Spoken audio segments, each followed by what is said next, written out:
Welcome to the new and improved Hanging with the Homeboys. What time and day is it, my brother? Let me check my Apple Watch, and I can tell you that it is May 15th, 2024.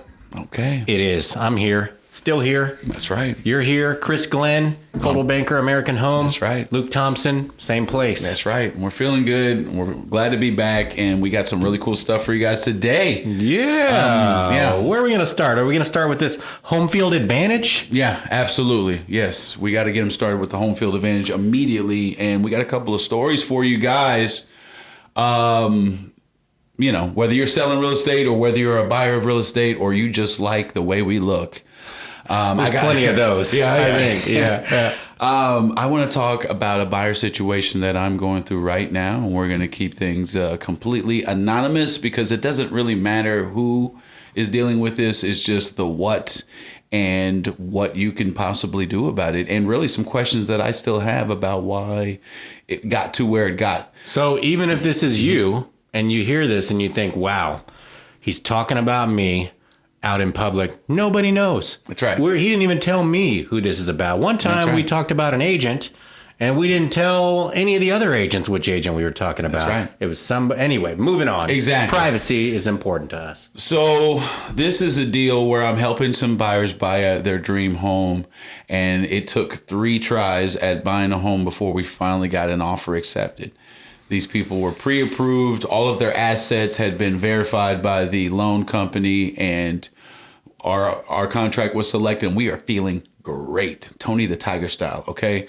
And really what ended up happening was a couple days ago, or actually just yesterday, and this is just a couple weeks from close. Okay.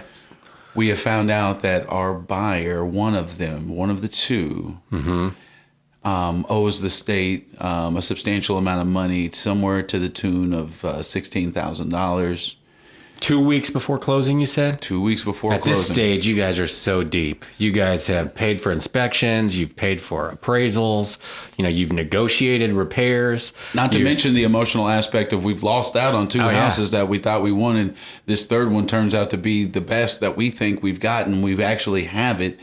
And it can be completely taken away from us really, really quickly if we don't get this squared up. The worst time for something to happen. Oh, well, I mean, the only thing that could have been worse was the day of closing, right? Yeah. But somebody would have some splaining to do, okay, if they got that far, all right? But here's what I'll say. Here's what aggravates it to the next degree, is that this is what we call in our business a domino deal. Oh, it's not games. It's not fun and games like it sounds. And it means one thing has to happen so the next thing can happen. And so it's more domino like that movie. Wasn't she like an assassin? Oh, boy. I never saw that. That should have been in my wheelhouse. She killed everybody, dude, I think. Yeah, I think I was only 11. This kills everybody. It can. Yeah, it kills more than one deal. That's the domino. That's the domino, yes. So the sellers of the house that we were able to get a contract on are buying another house, which is contingent upon them actually closing on the sale of the house that they are selling us. If we don't buy the house that they are selling to us, they cannot buy the house that somebody is selling to them. And for all we know, those people are also buying another house. This domino could go on so far away and out of our degree of separation that we don't know how far it goes. The way this plays out in real life is this affects the movement of furniture for at least 3 families, maybe 4, maybe 5 families. And that's a lot of people moving around. That's a lot of money being spent. It's a lot of plans being changed and a lot of angry, upset people, because it's one thing that was found 2 weeks before this first closing. Absolutely. And then by the time you're dealing with if there's any airfare involved in this, if there's an out-of-state move, if there are professional movers involved in this, they need to be notified weeks in advance, and they get you on the schedule, and then you tell them it's not happening anymore. There's no guarantee that they're going to be available at the new date that you need them. So it's badnews.com. And so what we're dealing with here is something that the title company, see, people think that when it comes to what the title company does, that they are the ones providing clear title for the sellers, and they are. But they are also investigating the buyers as well. they're not just making sure that the sellers have the ability to actually sell the house and that there's no extra liens. They want to make sure that the buyers don't have anything weird going on with them, because the state says that if you owe the state money, you're not buying or selling any property in our state. And maybe that's how it is everywhere. Probably should be that way everywhere. Mm-hmm. And you gotta so pay your debts before you can incur more debts. But Luke, the question starts to become, if they had these judgments against them, how did the lender not see any of these on their credit?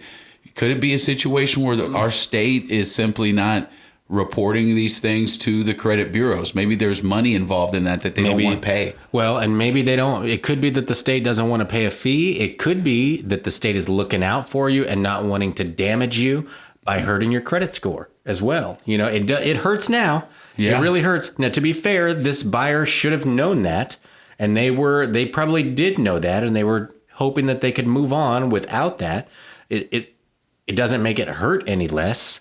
But I hear what you're saying. Like, maybe the state should be reporting that. But if they did, don't you think that people would be like, state, why are you doing that? Calling their representative and asking them to. Here's what I know. About 13 years ago, I got involved in some kind of business adventure that I got talked into by a cousin. Oh. And it involved me becoming like a co-something on an entity that eventually the entity, I don't know what happened. It was a bad deal. Was it AIG or Enron? Nah, it was a lot more local. And long story short, when that blew up, I was involved in it, and I had a judgment on my credit that affected me, and it stayed on there for about 7 years, and it was clear to see. And it has something to do with our state. So that kind of blew me away, because this particular instance, it's not just one thing; it's several entries that are affecting us. But I see. So long story short, not sure. I just wanted to let you guys know that this could happen. There's really not much you can do about it. Yeah. Are they going to pay it off, or that's the current? They talked about it, and they've got the money. Okay, they have the money to pay it off. Grace there. Yeah. So there we go. Give me something, baby. All right. Well, I mean, I had that happen before too, and that's what they did. They went to the other state and they paid it off. So they were sellers. Actually, they were sellers. So all right. Wow, there was a judgment came up from a whole other state. Yeah, I thought they were only catching stuff around here. No, that one was child support. You can run, but you can't hide from the child support, y'all. Yeah, living proof. Title company wants to convey clear title. That way, nobody can come back, and there must be some kind of claim against the property, maybe, or maybe that's why they can't transfer it. Anyway, whatever. We could talk about that more anytime if you guys want to. I wanted to bring something forth for some agents if they want to, hear about a situation that I experienced with one of my teammates yesterday. He asked me, well, he's working with a buyer, and the buyer is in the AI, artificial intelligence industry. He is worried about possibly losing his job. Let me guess, to a computer? Maybe no. The irony. Listen, this is not funny. Totally ironic, but he could be terminated. I mean, come on. Terminated? Come on. Man, you need to be running the drums. All right. So anyway, he's thinking that he might lose his job. He wants to buy a house, though. So the question is, wow, can you tell somebody to buy a house if they're going to lose their job? I mean, should you tell him to wait, though? The question is, if he waits, if he's buying a $300,000 house, if he waits a year or he waits 2 years, how much is that house going to be worth then when he has to go buy it later? Is it going to be worth $320,000? I mean, $340,000? Are we even asking ourselves the right question here? Because I think the question is do we tell the person who we're trying to buy the house from, hey, pre-approved?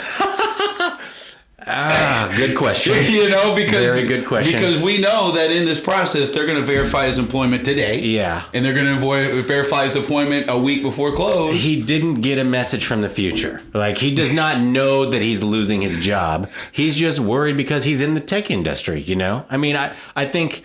and also because of everything that we're hearing about the economy. And, it's election time. So what changes in November that changes everything, or what change does... Anyway. I'm with you. Okay. So anyway, the point is that the in the conversation with my team, we actually had a guy who owns a staffing company in the room who talked to us about labor. That's such a star-crossed kind of conversation.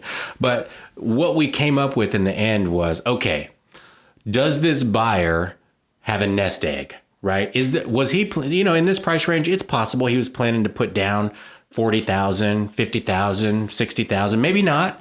But if he was, ask about that, because if you're putting your nest eggs, your savings into your property, you don't have to do that. Okay. Yeah. Now, maybe you want to because you want, or maybe he needs, maybe there's a reason for that. He wants a smaller, lower payment, or she does, Right.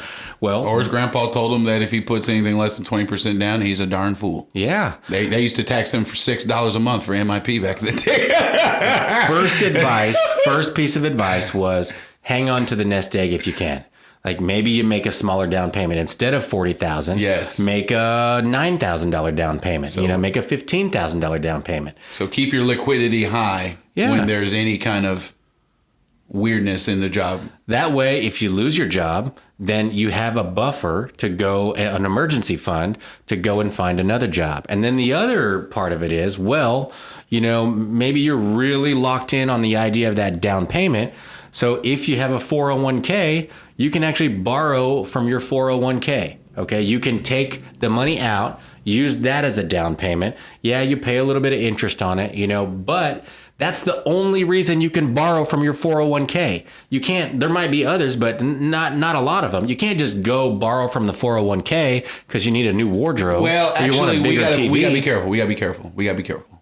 Because I could be wrong. Yeah. Maybe we'll have our producers check this out. Yeah, we should. There's two ways to access money. There's probably multiple ways to access money, but two ways that I know about to access money from your 401k.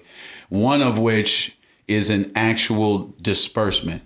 This is not borrowing it. You pay taxes. And you get hammered on taxes, but depending on what you're using it for, it can change how much you have to pay on that penalty. Yeah. From what I understand, you can borrow against your 401k for any reason because it's your money. Maybe. And I don't even believe that it goes against your credit, which is one of the biggest reasons why it does not. We see that all the time for down payments and it not causing some kind of problem while you're under contract to make that play. Because anything else you do credit-wise could blow the whole deal up in the middle of the deal. Oh, true. Right, right. So that's my understanding of it. I could be wrong there. I had people recently just withdraw from it. And I know they're probably paying. They could be paying a penalty. Maybe it's less of a penalty. But I think you pay less if you prove that it's a house. Yeah.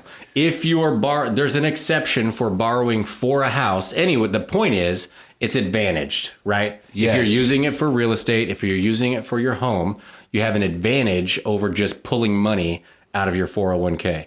So you can borrow it out, pull it out.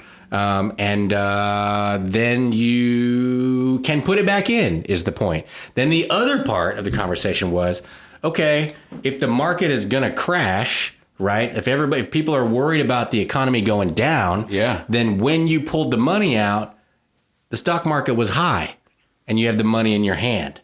And then if you lost your job when you're putting the money back in, maybe it's low, so it could work.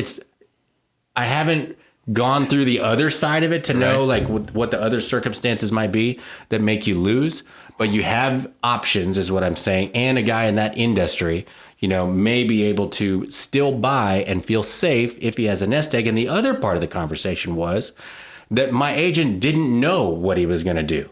So just by advancing this idea and this conversation allows my agent to learn more about the buyer's financial situation. And that allows him to get better advice. And even if you don't know what you're talking about with the 401k borrowing, like I don't, it's okay because it's a conversation with the buyer about their financial situation that helps you move forward. So moving forward is what we should do next, right? Yeah, absolutely. Yeah, we're going to go into Home-ology. That's right. The correct pronunciation is probably Home-ology, right? Wouldn't you say? Yes, 100%. And you guys need to know what's going on in the industry that we are talking about. and we want to give you a local perspective, but we also want to kind of mesh that with what's going on in national trends as well. And today, what are we talking about, baby? Well, kind of has a lot to do with, you know, some of the things that you were just dealing with the uncertain economy and all that. definitely. What we watch, one of the main things that we watch around here is the absorption rate. So we're looking at the relationship between the supply and the demand. The absorption rate is basically comparing the average monthly rate of sale over the past 6 months. So how many houses sold every month compared to how many houses are on the market right now. And if you divide that number into the other one, you get something called the month supply, which means that it would take a certain amount of months for every house on the market right now to sell. If that's 6 months, it's a balanced market. If it's 9 months, that's a buyer's market where the buyers have so many houses to choose from. And if it's 3 months or below, that is a definite seller's market. Yeah. Some of the rest of the country may have absorption rates that are around 4 or 5 or 6 months. Topeka, our absorption rate as a whole, as of May 6th, 2024, is 1.4 months supply. And also keep this in mind too. Those basic metrics about 6 months supply, 3 months supply. I guarantee you, in certain markets, those numbers have shifted, and I think we're probably to the point where in Topeka, it would feel like a much more balanced market, even at 3, even at 4, even at 5, comparatively.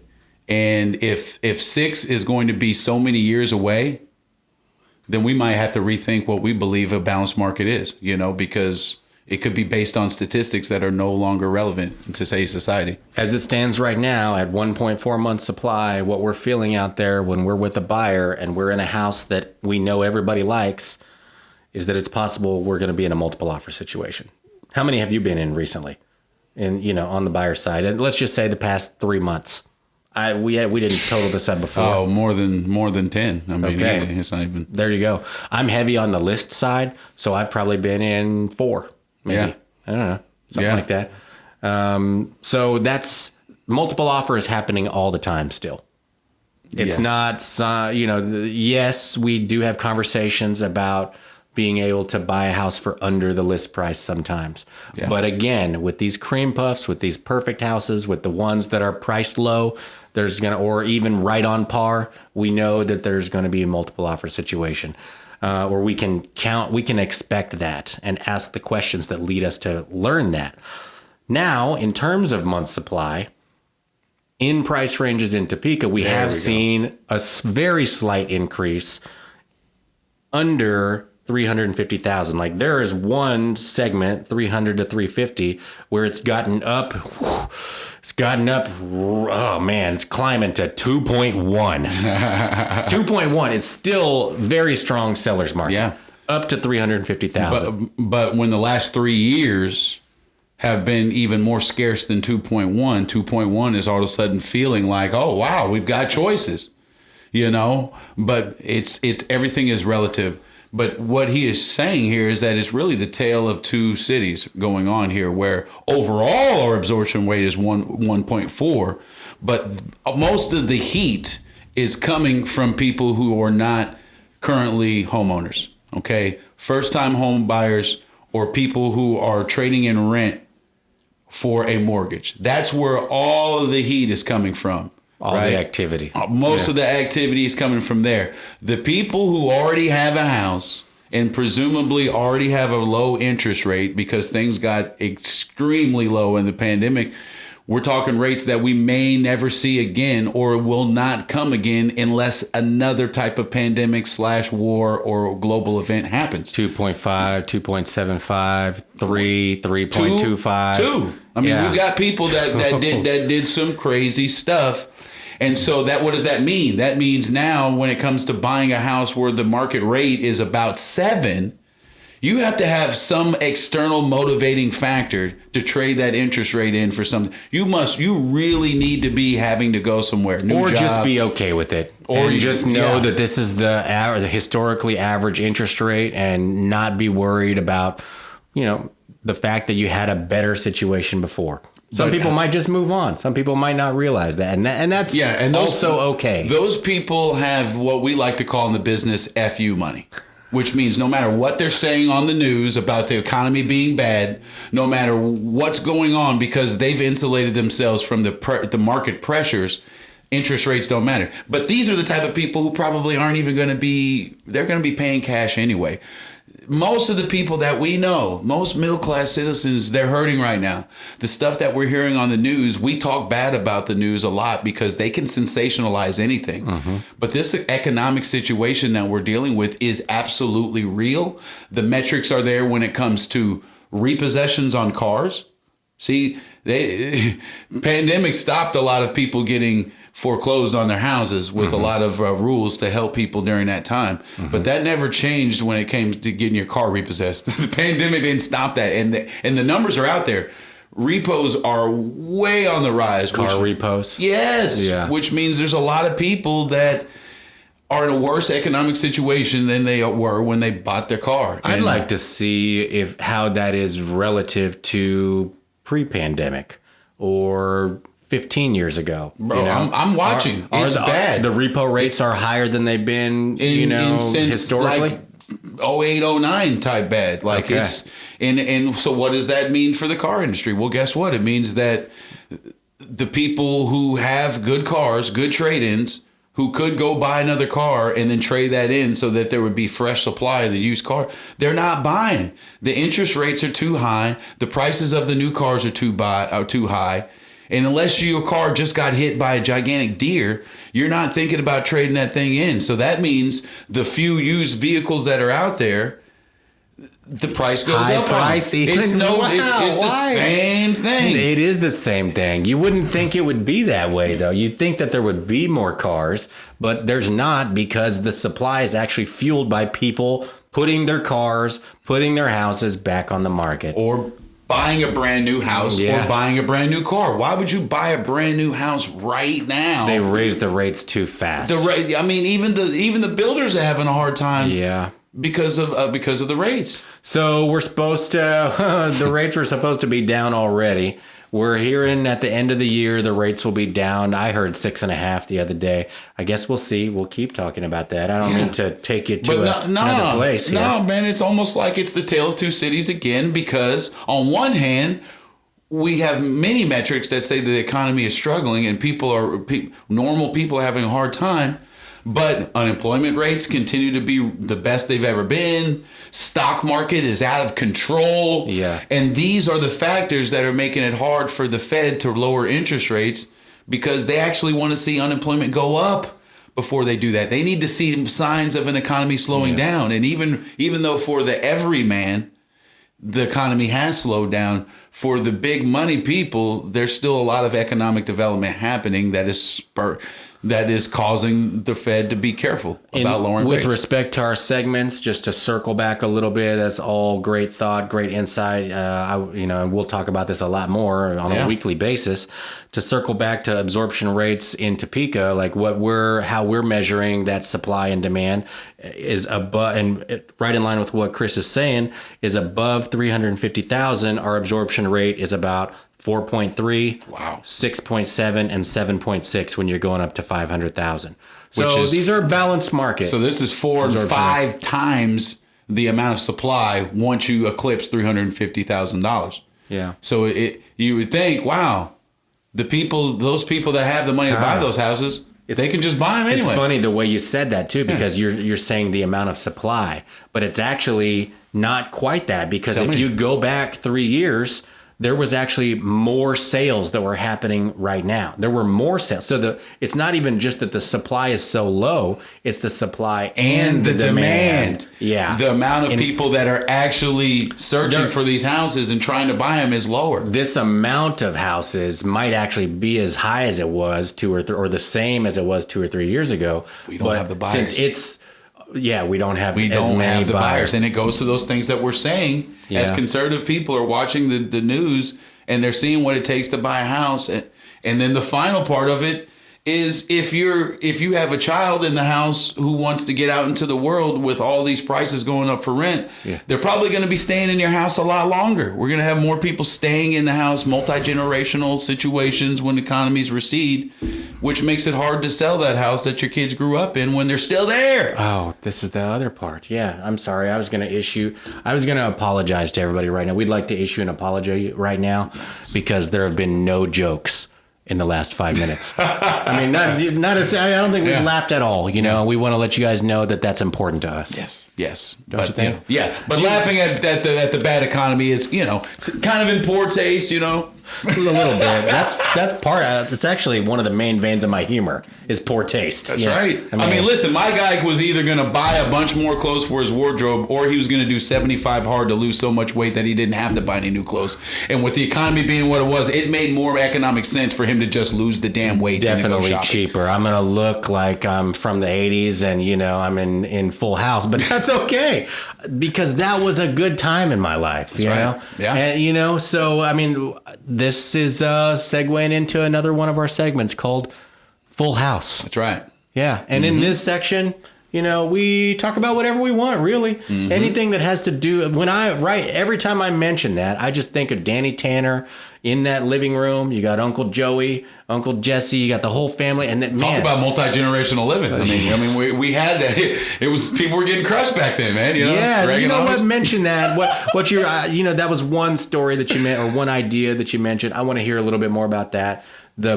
Maybe the people not selling their house because they've got their kids living with them. What do you think? That's what Danny Tanner was doing? Come on. Uncle Joey and Jesse were in the house for that reason? I mean, so you're thinking that people are just not letting go of their house because it's hard for the kids to afford a new place, right? Listen, how you going to downsize when nobody's leaving? Downsize is when you look around and you go, we got more rooms than we got people. If that ain't happening, you can't sell, and people love their kids still. That's one thing that hasn't gone away. Do you remember what so that's more of a Full House, anyway. Do you remember what that room looked like in that house? Do you remember any kind of features from the home? I remember a lot of wood, like the staircase was in the back. Yeah. It was like dark wood and like creams. That's what I'm thinking that I remember. And it had there's even some wallpaper in that house, man. I really feel like there's got to be. Wasn't there like a floor, like you came in the door and then the living room was like a little sunken? Yeah, sunken living room. Oh yeah. Okay. Oh yeah. All right. Well, that's out of style. Yeah. Sunken living room is definitely a no-no now. One thing we want to talk about today is accent walls. Yes.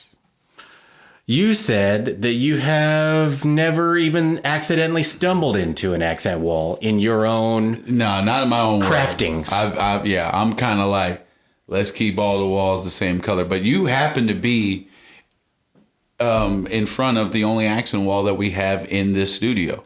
Which is why it's so plain and white behind me, and you have the flowery green foliage behind you. That's an accent wall, You should see how I have the camera frame, because I even have like a little sliver of the white at the top, because I just like that variety, man. Right? Okay. When you just have the solid walls don't you feel monotony? Or does it like clear your palate to experience everything else? Let's just say that as a man, I'm finally getting to the point in my life where I might actually care about any of that stuff. That's just the truth of the matter. He didn't care before. I'm old school. Yeah. If all four of my walls are the same color, I'm not going to hold you or make you feel like you're a bad person for being that way. But here's the deal. The truth of the matter is for you TikTokers, you HGTVers, the word on the street is that accent walls are going out of style and that they have been overdone and that people are going away from them. Don't agree. Don't like it. I don't want it. I mean, what? So it's just going to be all the same color everywhere all the time? How many accent walls do you have at your house? One. Where at? In the parlor that we just painted.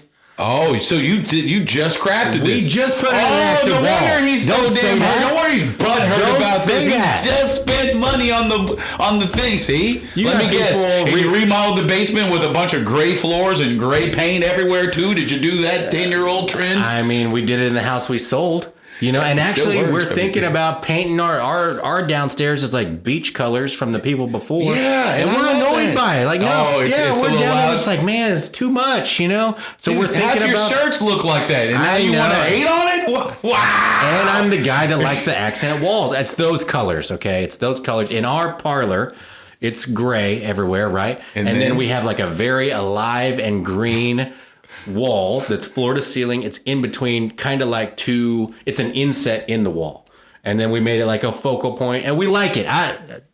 What? Look, man. Hey, what? You invite me over. I can't talk mess on So it yet. I have always done an accent wall. First house I ever remodeled, I painted that thing all the different colors. Like you go and you get the book, and it says this color, this color, this color. The compliment joint? Yes. I want that. All the rooms were different colors. Well, would you say? Oh gosh, would you say you were rocking accent walls before they were trendy? I mean, I just had features, and I'm like, oh, I could just yes, maybe. I didn't even know it was trendy. I was just like, that is a space where that could be red, and that could be cream. Now that was in the red room, okay, and the red room. Yeah, the red room it's legendary. You know, everybody remembers the red room. Okay, it's for games. Yes. You know. So, but then in my next house, I painted the whole basement like a tan color, and then I made the long wall in the basement that was like a chocolate. Oh. So I love that one. Yeah. That one. Yeah. It was just I don't know. I don't even think I ever even saw it. Okay. You know? I've been lying to you. Tell me. So when we bought our house 7-8 years ago, there was painting that needed to be done. And we had this idea, really Monica had this idea for our bedroom, because our bedroom is the only bedroom on the second floor of our house. It's a 1.5-story house. And in our backyard, which there's a big feature window that looks our backyard, and there's a creek and there's tall trees. And when you're up there, you feel like you're in a tree house, honestly. So what did we end up? We ended up with cream on one wall, a light green on another wall, a dark green on. We have 3 different colors going on. The accent triad. Is it even? I mean, are we beyond the accent wall, or do we just have 3 different wall colors in the this whole damn room thing? has an accent. I mean, everywhere you look, there's something butted up against another color. Yeah. I actually love it. It was all Monica's idea. Still that color?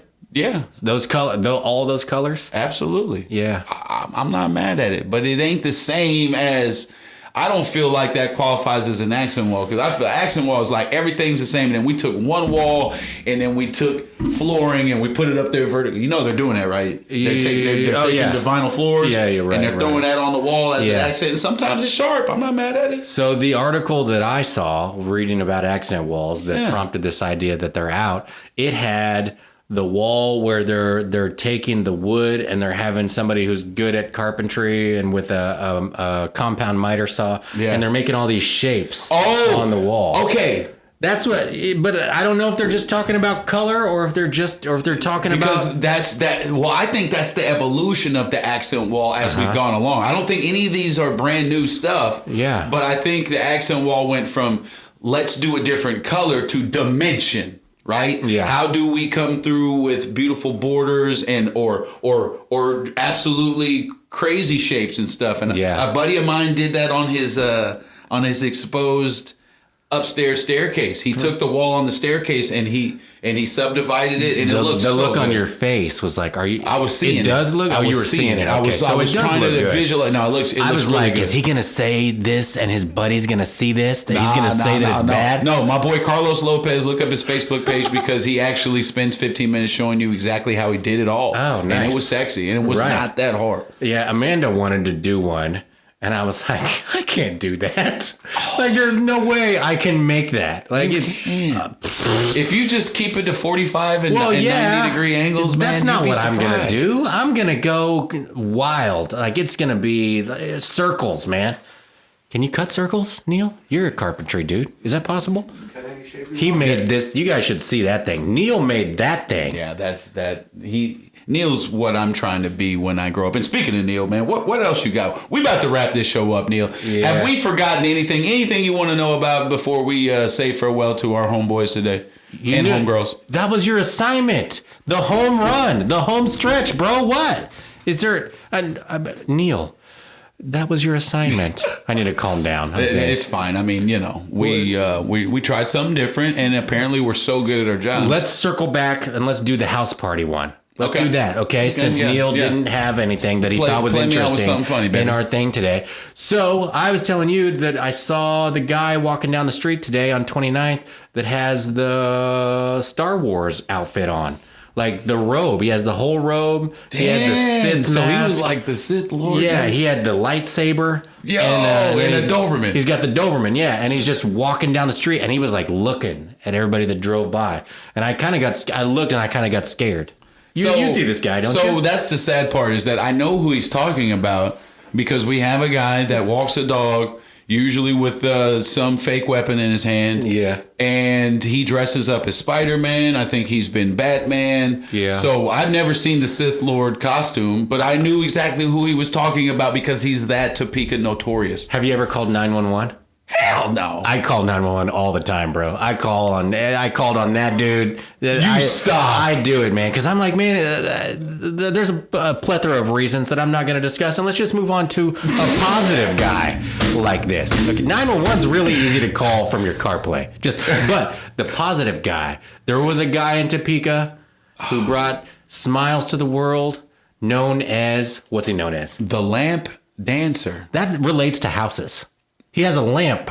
Why is he called the Lamp Dancer? Dude, you got to know listen, you went to high school here. You should know the whole origin story of this dude. And more importantly, we should know why he's not dancing no more. Please tell me he's not passed away. I don't know. That's if no matter what, he's not dancing anymore. And here, this is a tribute to the Lamp Dancer. And you guys can experience this. Did you know that? Did you know that you can go on YouTube and you can look up the Lamp Dancer? So you might have to put in Topeka, maybe. Yes. See, look at the smile on his face. Oh, I need to. When the Lamp Dancer was dancing on the corner downtown, if you looked around the intersection, because it's a stoplight, people were just cracking up, smiling, just laughing. Like there was even the people that were on the street at the crosswalk stopped by him, were just looking at him and just... And here's the deal, guys. This guy is probably in his 50s, in his heyday doing this. Good moves. So you got to understand that for you millennial characters out here, I don't know what kind of dancing y'all be doing, but in our day, when you danced, it was an absolute workout. You're going to sweat. You were expected to be drenched. You were wearing jean shorts. You couldn't be fresh and dance, but everybody was dancing and sweaty, so it was fine. You didn't feel bad at all. Uh-huh. So when this Lamp Dancer was on these intersections, he was giving you everything that he had. I mean, every move was with full power, intensity, and he would do this. I mean, and listen, the boy never had a pot belly on him. Every time you saw him, the man was in great shape. He could really get down. I think he would do the move where he would pull the shirt up sometimes. And you could see the abs. Don't look at me doing it right now. I'm in a swivelly chair. Trust me, these moves are better. But yeah, please, in the comments, if any of you guys have a famous person in your small town, your big town that everybody knows... Great that idea. Everybody loves, please, or maybe some people just misunderstand. Please give them a tribute in our comment section. We want to know, and we might shout you out in the next episode. And if this inspires you, just do it yourself. That's right. And don't tell anybody that it was us. That's right. And man, well, let's do this. Okay. Well, man, I think another great episode. Yeah. You know, I mean, we're following an agenda here. You did excellently. I kind of meandered a little bit, but that's one of my favorite things to do. Yeah, so we're bringing it to you from Hanging with the Homeboys. That's right. Thank you so much for checking back in with us, and we will see you next week. Same time, same place. Like, share, comment, and subscribe. Time and time again. Bye-bye. Bye-bye.